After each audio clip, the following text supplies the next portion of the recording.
Blessed morning! Magluluto ako ng pancake with malunggay for breakfast. Healthy breakfast for our family.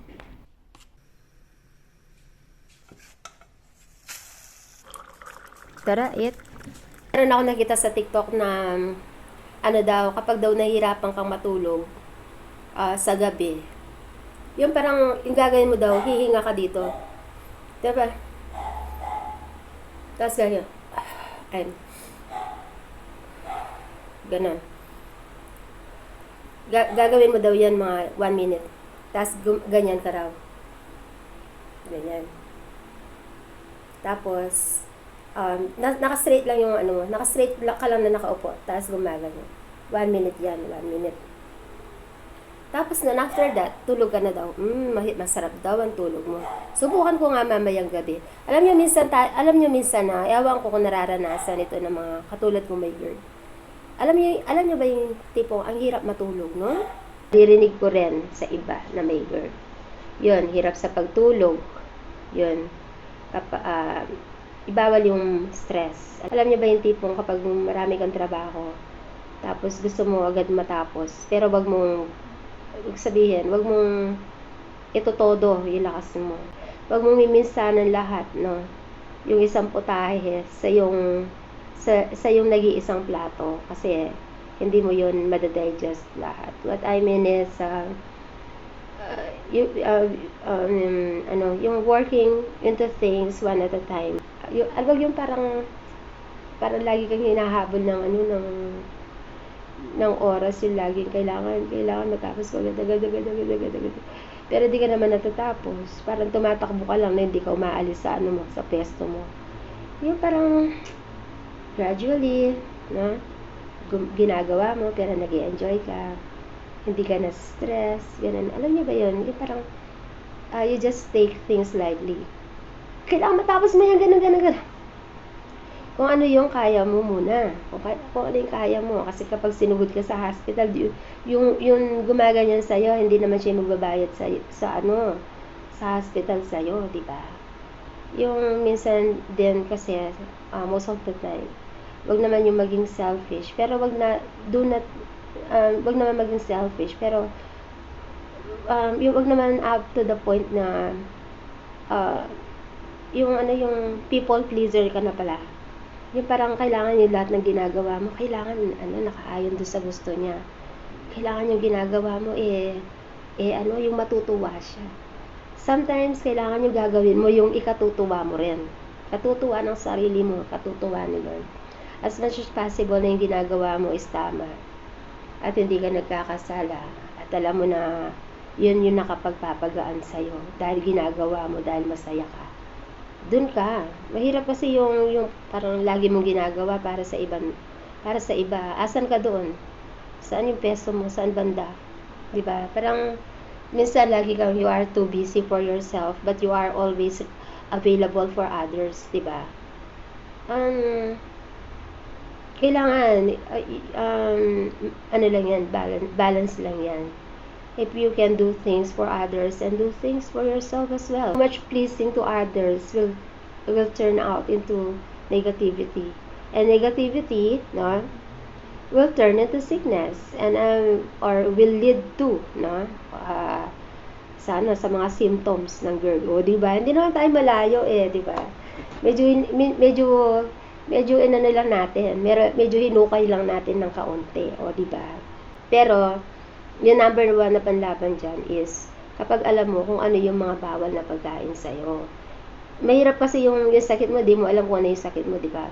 Pero kung alam mo na kung ano yung sakit mo, alam mo na kung ano yung mga hindi dapat at mga dapat. Yun lang, di ba? So, yun na yung yun yung isa sa mga puntos na natin, no? Yung alam mo kung GERD yan, o ano ba yung GERD, ano ba yung mga bawal sa GERD, o bawal ma-stress, o bawal magpuyat, bawal kumain ng mga sauce na bawal yung maanghang, bawal yung mga soda.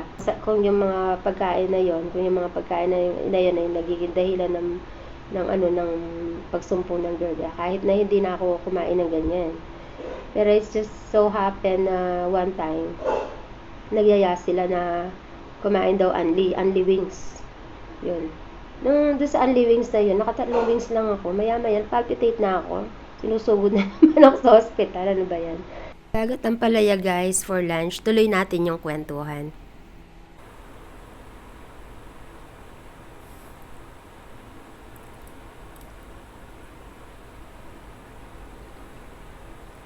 Sarap ng ampalaya guys, hindi mapait. Pag nagluluto ako ng ampalaya guys, hindi ko siya binababad sa asin. Hindi ko tinatanggal yung ano niya, hindi ko siya ni-squeeze, ganon. Basta lang, diretso gisa lang siya.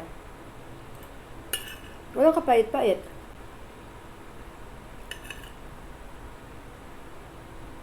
Alam mo, yung pagluluto, ang daming proseso, no?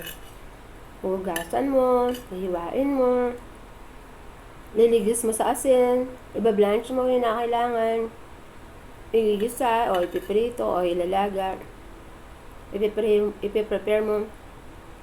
Daming preparation bago mo ito ma-turn into a perfect meal.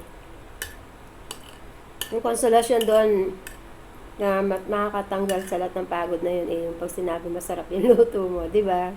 So, ito yung mga sangkap na gagamitin natin guys para sa ating simpleng chicken caldereta. Since na no rice diet ang mga kasama ko guys, tatambakan natin ng maraming patatas. Para sa mga may GERD na katulad ko, kapag caldereta yung ulam, bago nyo ilagay yung tomato sauce, kuha na kayo sa mangkok ng separado para hindi kayo makakain na may tomato sauce. Kasi 'di ba tomato sauce number 1 na bawal sa ating may GERD. Lagyan ko rin ng liver spread. Unang steps guys sa pagluluto ko ng manok, nililigis ko muna sa asin bago ko siya babanlawang mabuti. Just sharing my own way guys on how to clean my chicken. Hindi naman tayo pare-parehas, diba? So, it depends upon on how you clean your chicken. So, after ko siya niligis sa asin, iaano ko muna siya. Idadampi ko muna siya ng kaunti sa kumukulong tubig. Ayan. Fry muna natin ang patatas at carrots. Agad nang mag-release ng oil yung chicken kasi na-blanch na natin kanina. Tingnan nyo guys, karami yung oil na na-release ng chicken. Tatanggalin natin yun guys. Gisa-gisa na tayo. Konting toyo, hindi patis. Para sa mga may gout dyan, toyo yung ipang substitute nyo sa patis. Again, sa mga may gout, hinay-hinay din sa liver. Buhusan ng tubig for the chicken to be tender. Paminta. Add carrots and potatoes. And then, the tomato sauce. Yan, ilagay na natin yung liver. Konting liver lang. Alam nyo ba guys, kapag sa okasyon, yun nilalagay namin yung liver ng manok. Konting sili. Sobrang lambot. Smells yummy.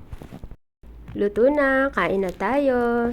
Ito naman guys ay recycle. Bumili sila ng lechon manok kagabi pero hindi ako kumain. Ngayon, pinakuluan ko lang siya ng ng malunggay, ng dahon ng sili, dahon ng ampalaya at saka ng lemongrass. So, bali yan yung soup ko guys.